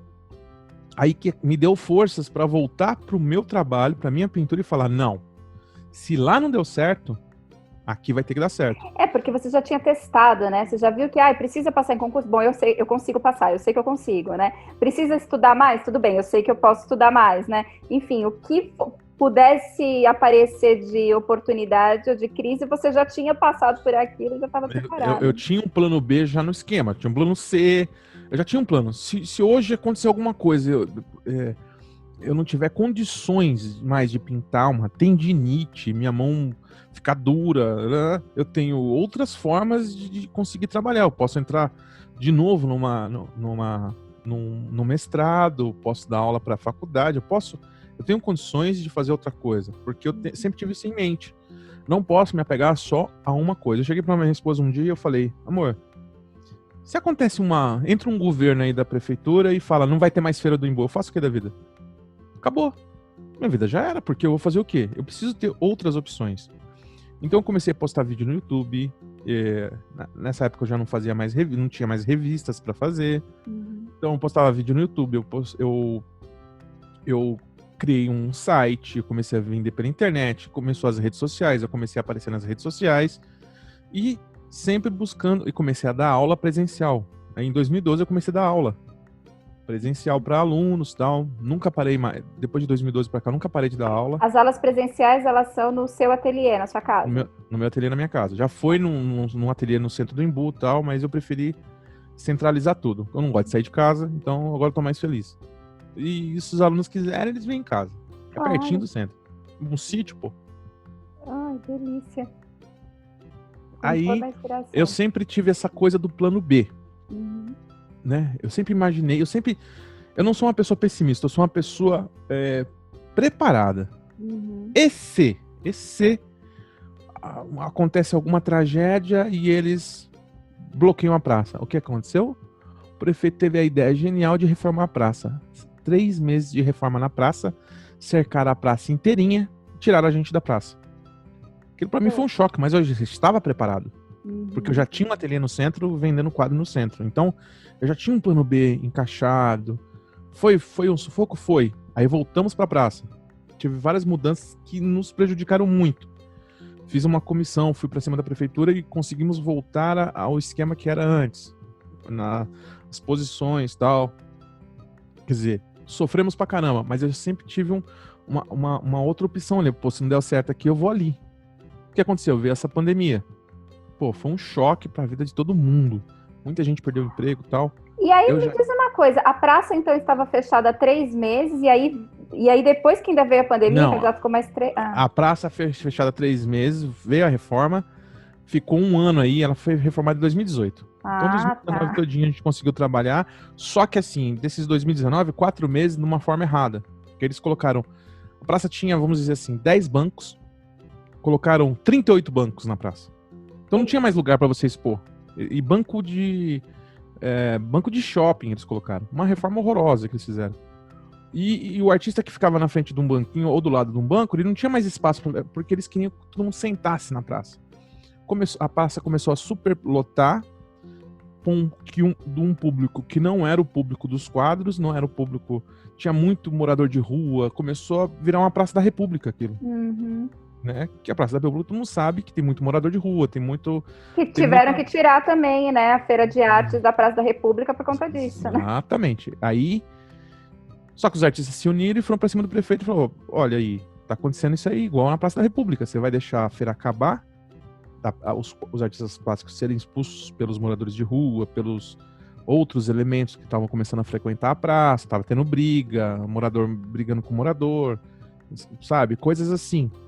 Aí ele tomou atitude, colocou a gente de volta no lugar de origem, mesmo tendo banco, e colocou GCM para andar, enfim, conseguiu fazer uma limpa lá e voltou ao que era. Aí começamos a se recuperar da crise de reforma, teve aquela crise de espaçamento. Uhum. Aí veio a crise do nosso governo, do nosso financeiro. E aí, começo do ano, tem carnaval. Até o carnaval ninguém faz nada, pô. O Brasil para até o carnaval. O Brasil só volta a funcionar depois do carnaval. Então, a gente teve que esperar todo esse momento. Para artes plásticas, Natal e Ano Novo e Carnaval é muito ruim. Porque a galera investe em presentes tecnológicos, comidas, bebidas e não em obra de arte. Então, o nosso começo do ano ia ser março. Né? Eu tava desde novembro praticamente sem vender direito. Março eu ia estourar, porque eu tenho um controle aqui de tudo que eu vendo durante 10 anos aqui, tem tudo anotado. Então, março a gente começa a vender bem. Veio essa tragédia. Já vinha vindo desde dezembro, mas ninguém avisou a gente, né? Então, mas eu tinha um plano B, né? Eu tinha um curso online já sendo preparado. Eu vendo DVDs, parei de vender DVD para dar atenção do curso online. Tenho os meus alunos que eu dei uma pausa, na hora que eu quiser a gente consegue voltar. Eu tenho o canal no YouTube que monetiza, mas é pouco, mas ajuda. Tem outras coisas o que eu que estou já te fazendo. deixa na frente de muitos artistas que ainda Sim. não estavam na internet, né? Exatamente. Tem artista que está começando a entrar na internet agora. Eu tenho 112 mil inscritos no meu canal no YouTube. Quanto tempo tem seu canal no YouTube? Então, desde 2012, mas profissionalmente eu me dediquei ao canal desde 2008, mas de 2012, 2013 para cá, que eu comecei a me dedicar profissionalmente no meu canal, entendeu? Mas já tem um tempo bem razoável, né, Jaime? Então assim, eu Considerando trabalhei uma ainda que tem audiência. artistas que estão entrando agora, né? Exato. E hoje é muito mais difícil, mano. Você começar um canal agora, para chegar a 100 mil inscritos vai demorar um pouquinho, porque tem agora, quando eu comecei, tinha 2 ou 3 artistas brasileiros que tinham canal no YouTube. Eu, Maneco Araújo e mais um outro. Agora tem um monte. E diversas qualidades de trabalho, entendeu? Tem muita gente, entendeu? Então, assim, é muito complicado, é muito complexo hoje você aparecer na rede social. Eu tenho Instagram desde sei lá, acho que não sei se foi, não lembro quando foi do Instagram, se é 2012, quando foi lançado. Porque o Instagram começou, era só pra iPhone no começo, não era? Eu não lembro. Então, teve isso. Aí, então demorou um pouco para poder ter a grande massa, por assim dizer. Por exemplo, eu sou do Facebook desde 2008. Acho que quando saiu o Facebook, eu sou praticamente do Facebook. O Facebook é de 2006, sei lá, alguma coisa assim. Acho que é. Então eu sempre fui Orkut, rede social e tal, mas não postava com frequência porque eu tinha preguiça de postar em rede social. Eu tinha vergonha, na verdade, né? Eu era um cara tímido, apesar de ser artista plástico, querer que minha obra apareça, eu não gostava muito de eu aparecer. Eu gostava de aparecer não aparecendo, entendeu? Apesar de ser um cara que correu atrás de TV, que correu atrás de revista, mas... Então, mas ali você veste uma personagem, máscara, né? De um personagem de artista, do professor. Você não é o Jaime, pai da Lilandra, do Fábio, do Felipe, do Luiz, né? E marido da Mara, que não sei o que. É o Jaime Trindade, artista plástico. É o Jaime Trindade, professor. Então você se veste numa máscara, numa roupa de profissional, você se entra ali o profissional em você e você apresenta o produto, você fala como profissional, você tenta mostrar o profissionalismo e sai. Aí você não fica envergonhado. Mas quando alguém chega, você, pô, Jaime, vamos entrevista aqui e tal, e você não tá no seu meio, você não tá sendo o artista, ou isso, aquilo, eu me sinto envergonhado. Leva um tempo, né, pra gerar o pertencimento, né? Por exemplo, eu tiro foto pra rede social, eu tiro foto com vergonha. Agora eu tiro foto pra uma capa de alguma coisa, eu já faço pose. É diferente, entendeu? São situações diferentes. Ô, Jaime, você não falou nada sobre isso até agora, então é uma curiosidade. Eu não sei se você tem algum patrocínio, se você tem o apoio de alguma indústria. Então, gostaria de ter, se alguém está escutando aí, pessoal, vamos lá, vamos patrocinar as artes. Já tive muito, na época de revista, a Corfix me patrocinou com materiais e com grana também. Na época das revistas, o Pincéis Castelo estava entrando no mercado, a gente fez uma experiência, foi uma legal. Eu entrei em contato com o Sérgio da Castelo depois com o canal no YouTube, ele me patrocinou em uns 4 anos com pincéis, um lote muito legal. Condor me patrocinou um pouquinho em alguma época. Já visitei a fábrica da Acrylex para pegar patrocínio, mas na época não gostei, não quis. Hoje, o que vier é lucro. Se quiser o ketchup arisco aí, quiser me patrocinar, eu tô querendo. Mas hoje eu busco, né? Eu tenho Mas um não canal só com... patrocínio de produto, né? Patrocínio em Não, dinheiro também, apoio, né? né? Apoio, né? Porque assim, hoje eu tenho um canal com 100 mil inscritos e é muito difícil. Eu Sim. mandei proposta para Casa da Arte, para qualquer outras lojas grandes de materiais artísticos, eu sempre recebo uma resposta, a gente vai ver, entra em contato e tal, e fica por isso mesmo. O que é um patrocínio, né? Imagina você ter um canal que você posta um vídeo, tem 1000 visualizações depois de um ou 2 dias. Tô falando de arte, tá? A gente não tá falando de comédia, piadinha e meme, né? Comédia, piadinha e meme tem 1 milhão de visualizações em um dia. Canal de arte é mais difícil, tá? Então você posta um vídeo, tem 1000 visualizações, pô, você tem sua marca lá, com um produto relevante, com um produto com uma dica legal. Indicado por um professor de credibilidade, né? Exatamente, né? Então, falta isso. Hoje eu não tenho nenhum patrocínio, nenhum apoio, nada, né? Então, eu sempre corro atrás, sempre tenho novas ideias. Eu podia fazer um vídeo todinho com o logo de uma marca aparecendo. Por quê? Eu tô me vendendo? Não, eu preciso. O artista precisa viver, o artista precisa sobreviver. Não, e para a marca é ótimo, né? E Ouçam outra, aí, né? por exemplo, eu faço um review de tinta. Outro dia eu fiz um vídeo comparando Acrylex e Corfix. Fiz um review honesto, sem desmerecer nenhuma tinta. Né? Não existe o pior ou o melhor, existe uma que tem uma qualidade de uma forma e tem outra que tem a qualidade de outra forma. Então, a Corfix, ela se tem destacam isso, em alguns trabalhos, né? Exatamente. A Corfix se destaca aqui, a Acrylex aqui, se destaca aqui. Se você quer isso, compra essa tinta. Se você quer aquilo, compra essa tinta. Eu não falei que essa não presta e aquela não presta. Então, eu fiz uma análise honesta, dizendo as qualidades e que uma tem mais que a outra, né?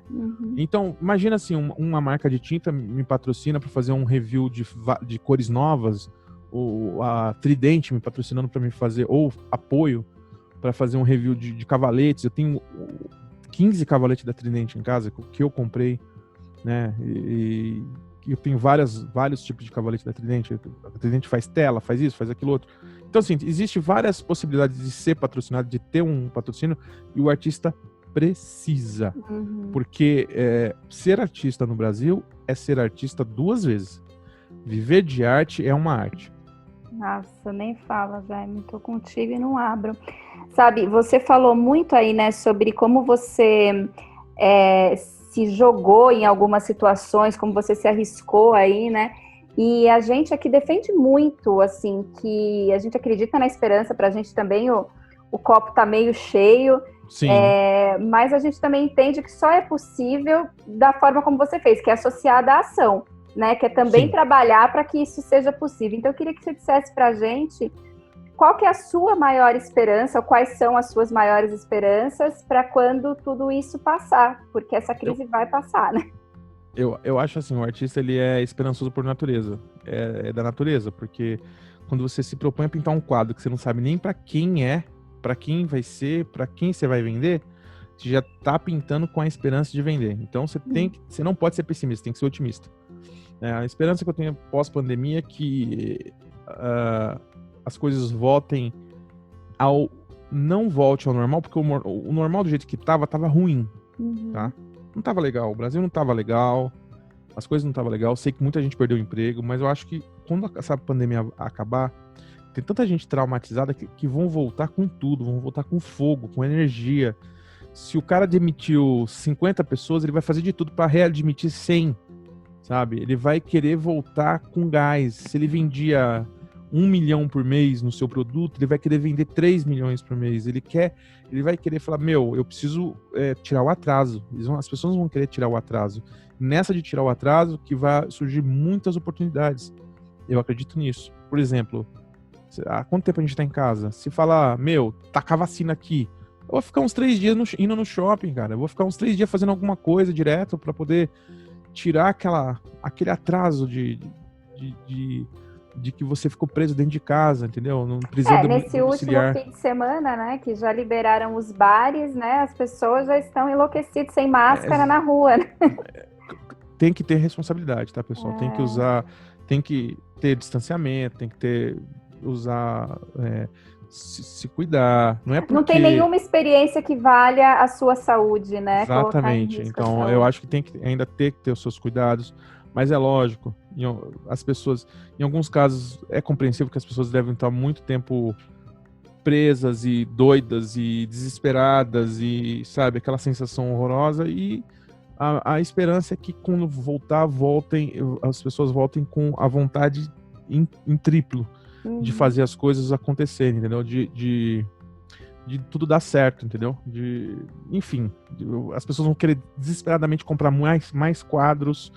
Repararam que a parede tá vazia, que aquele quadro tá velho, que não sei o quê. Repararam que as roupas estão velhas, vão ter que trocar de roupa. Repararam que o carro, vamos trocar de carro. E assim vai, a roda tem que girar. Essa é a minha esperança.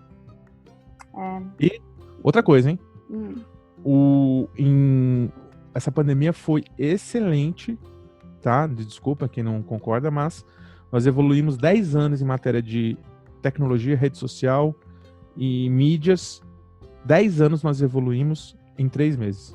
Porque a velocidade que o gráfico ia crescendo em relação a mídias sociais, a EAD, a essas coisas, no nível que está hoje, ia chegar daqui a 10 anos, 9 anos, 8 anos. Então, foi um boom, porque as pessoas viram a importância da internet. Não vai ter mais aqueles programinhas de televisão falando: pô, seu filho passa muito tempo no computador, você acha isso benéfico, maléfico? Não tem mais isso. No computador você vai aprender, pô. Tá agora a escola tá no computador, né? Uma vez eu lembro no Jornal Nacional, juro por Deus, há alguns anos atrás, uma matéria. Olha só, que coisa, não estou inventando. Especialistas dizem que que as crianças estão passando muito mais tempo jogando videogame e no computador do que e na internet do que fazendo atividades normais, tal. Se você concorda com isso, entre no nosso site e comente. Está aqui. Pô, quer dizer, você tá falando mal do tempo no computador, mas para você comentar, você tem que entrar no site e responder. Quer dizer, é um contrassenso, né? Sem senso nenhum. É uma metalinguagem. É o vício falando do vício. Pô, então, hoje não. Hoje faz parte da nossa vida. Nós estamos aqui nesse momento falando pelo Zoom. Há 3 anos, não precisa ir muito longe, 3 anos atrás. Você imaginar isso aqui? Essa facilidade de a gente estar conversando com essa qualidade, com essa falta de... Não tem delay, essa velocidade. Apesar que o Brasil ainda é muito atrasado tecnicamente em relação à internet, a várias coisas. Mas a gente avançou muito. Foi um avanço muito grande que fomos obrigados a fazer. Sim. Pô, quando você vê Galvão Bueno narrando o jogo da casa dele com iPhone, você fala, o mundo mudou.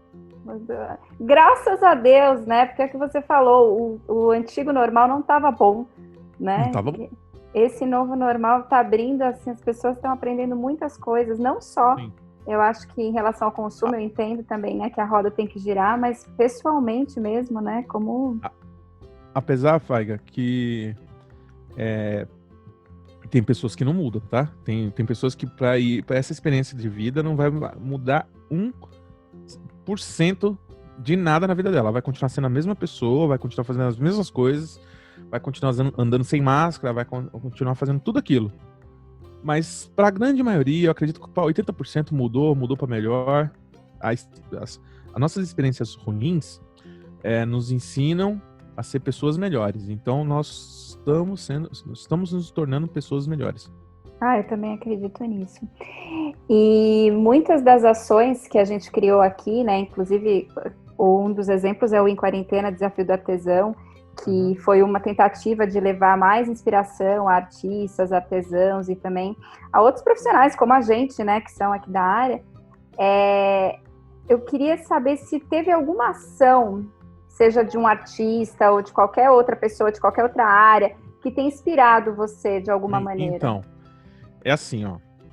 Quando começou essa quarentena, todo mundo falou, o mundo acabou, ferrou, eu não tenho mais chance, a minha vida acabou, e todo mundo pensando isso...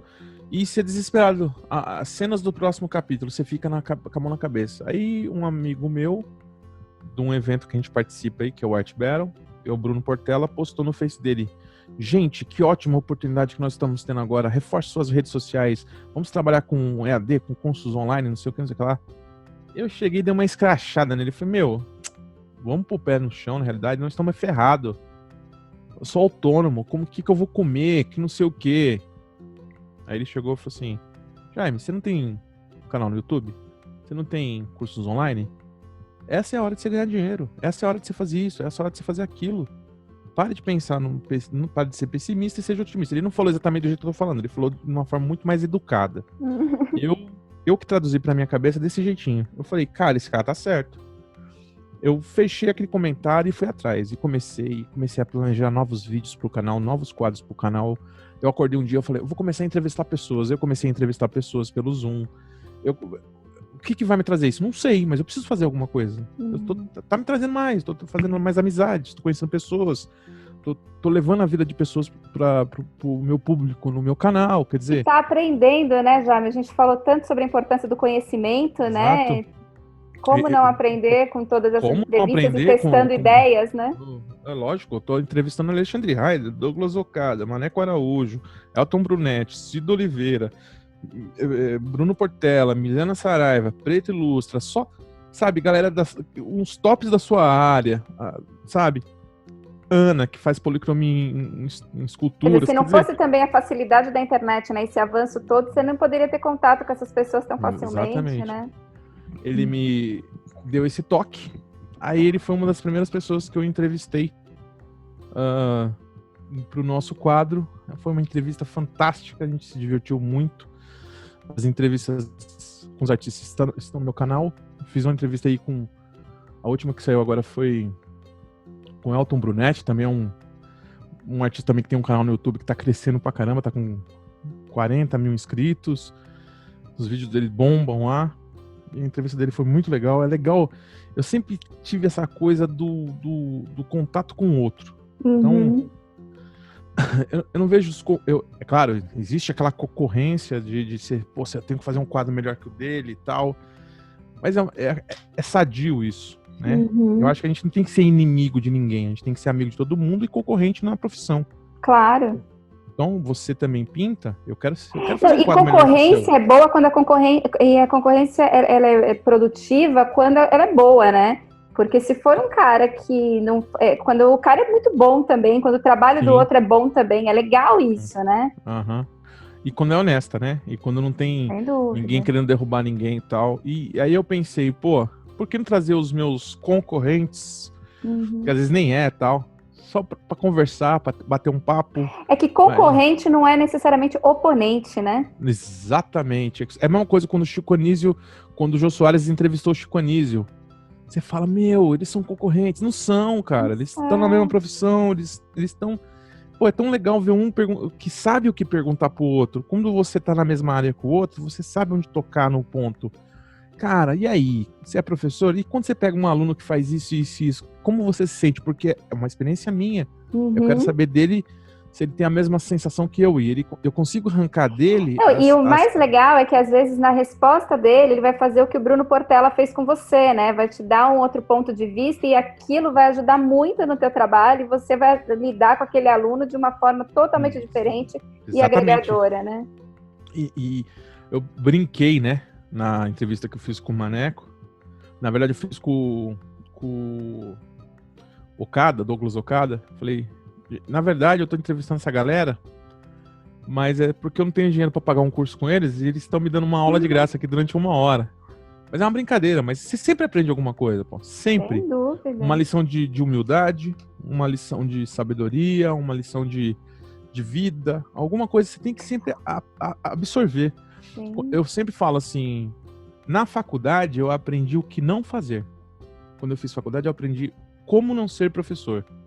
Entendeu? Então eu me espelhei em alguns professores para não repetir o que eles faziam com a gente em sala de aula. Então, apesar de não ter experiência em sala de aula e tal, eu sempre falei, pô, isso tá errado, isso tá errado, isso tá errado, isso tá errado. Eu fui um aluno muito chato na faculdade, eu corrigia os professores. Eu não admitia professor errar na frente. O professor tá ali com 40 pessoas numa sala de aula e dá uma informação errada, eu, sem problema nenhum, eu já corrigi o professor.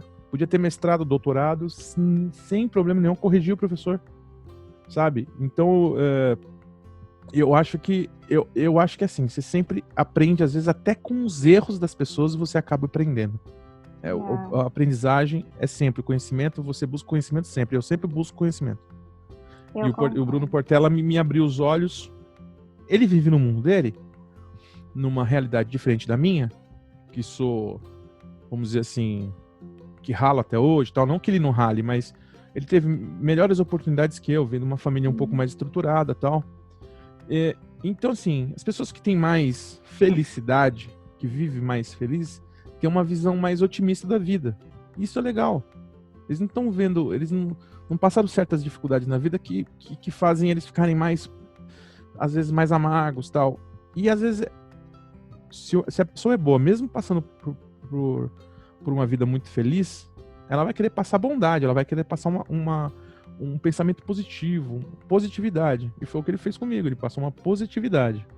Ele podia passar pô, meu, para de se autoflagelar, né? Autoflagelar, se fazer de vítima, vitimizar, vai caçar o que fazer. Não, ele falou, agora é a hora, fortaleça suas redes sociais, fortaleça suas mídias, venda seu curso online, crie um infoproduto, já tinha um infoproduto. Então, ele só falou o que eu tinha que ouvir, né?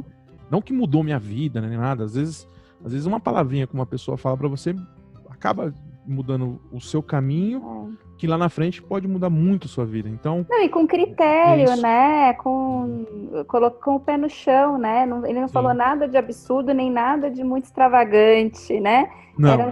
É uma realidade que era acessível a você só não estava enxergando, né? Às vezes o problema tá tão grande na nossa cabeça que a gente faz o problema ficar tão maior que outras coisas, a solução some. Então, assim, hoje eu vejo a vida assim, as pessoas me apresentam uma situação, eu vejo a solução, não o problema.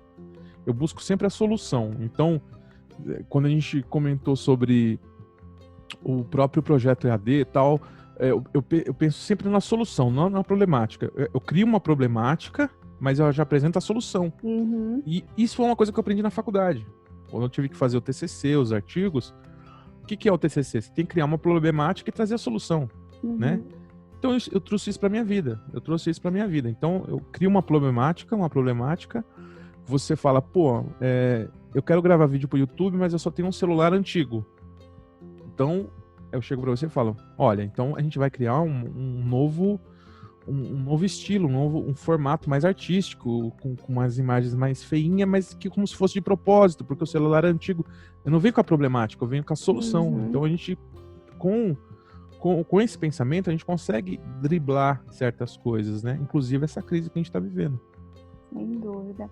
Jaime, a gente está se aproximando aí dos minutos finais dessa nossa conversa. Eu queria saber se tem mais alguma coisa que você queira acrescentar, ou que a gente tenha deixado de falar, ou mesmo alguma mensagem que você queira deixar. Eu queria que você falasse um pouquinho sobre os seus endereços, como que as pessoas como é que elas te encontram, o seu canal, suas páginas nas redes sociais. Beleza.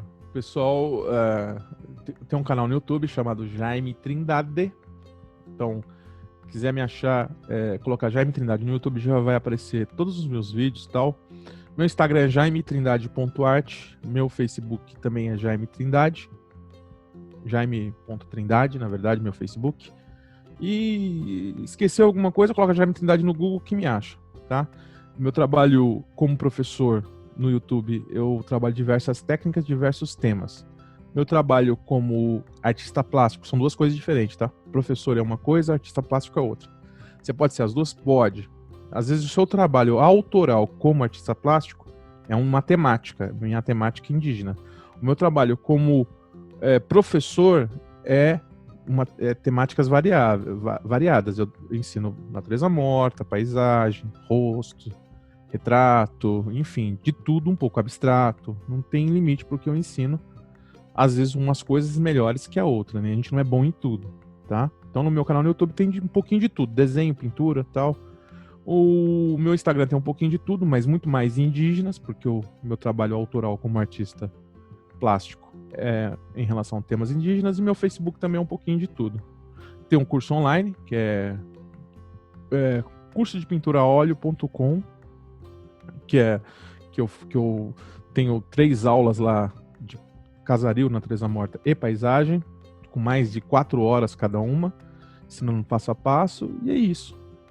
Esse curso está sendo vendido pelo Hotmart, né, que é uma plataforma de venda de cursos online. E como que as pessoas encontram? Elas têm que acessar o Hotmart ou pelas tuas páginas elas têm informações sobre esse curso? Não, é o curso, tem o cursodepinturaoleo.com, é o site. No site, já clicar em começar agora, você já compra tudo direitinho.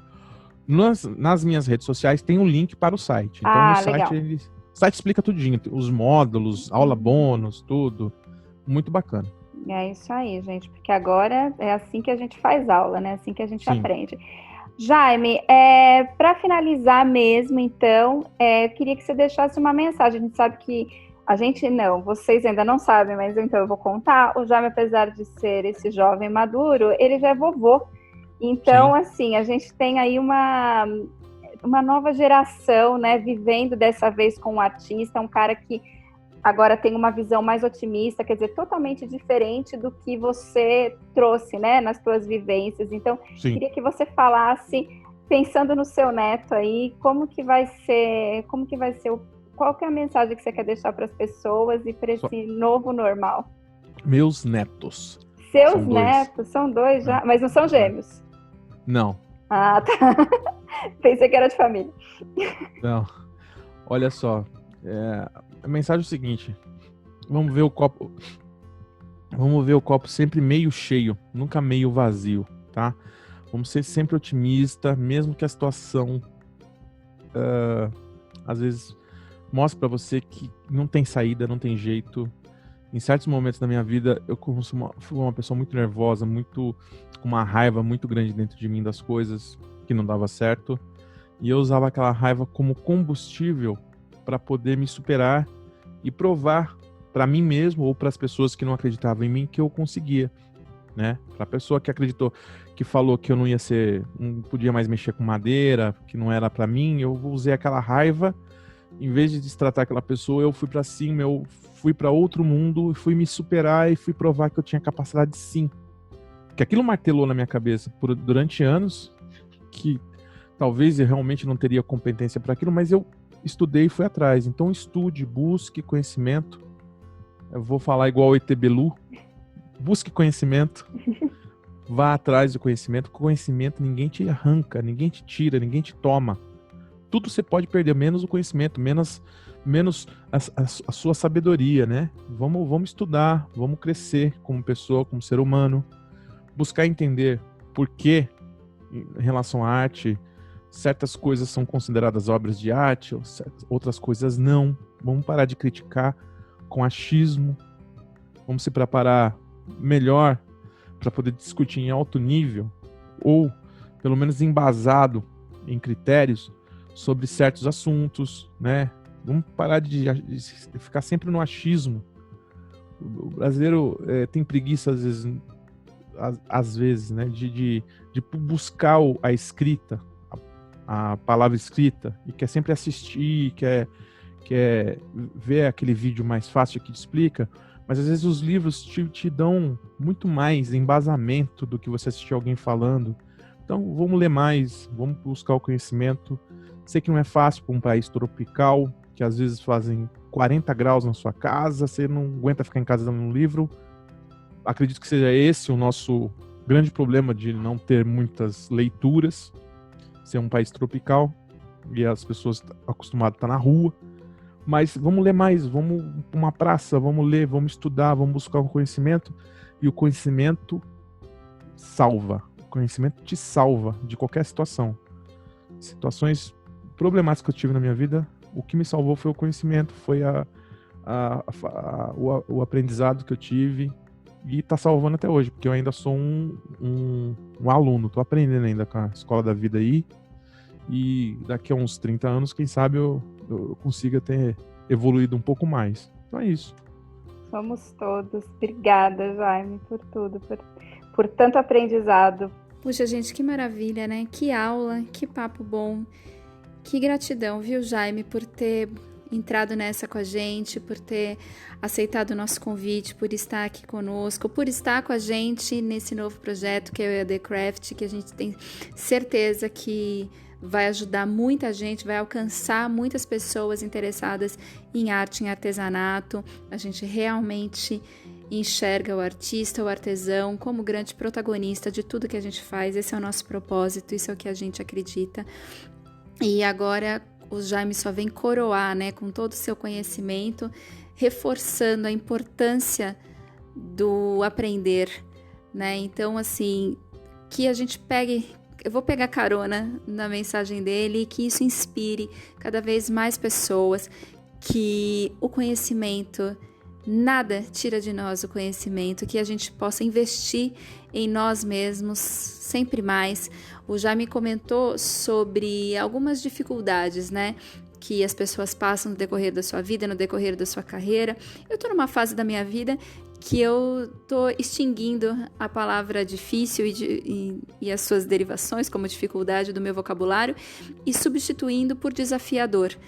Então, por mais desafiadoras que sejam as circunstâncias, vejam que coisa maravilhosa que é o universo, as coisas acontecerem quando a gente se arrisca, quando a gente se propõe a fazer.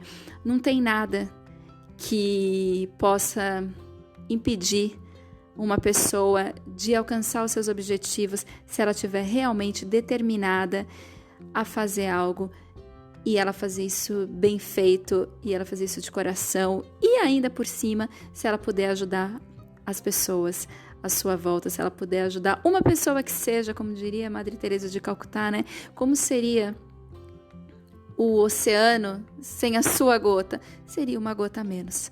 Então, que nós sejamos uma gota, a melhor gota desse oceano de possibilidades.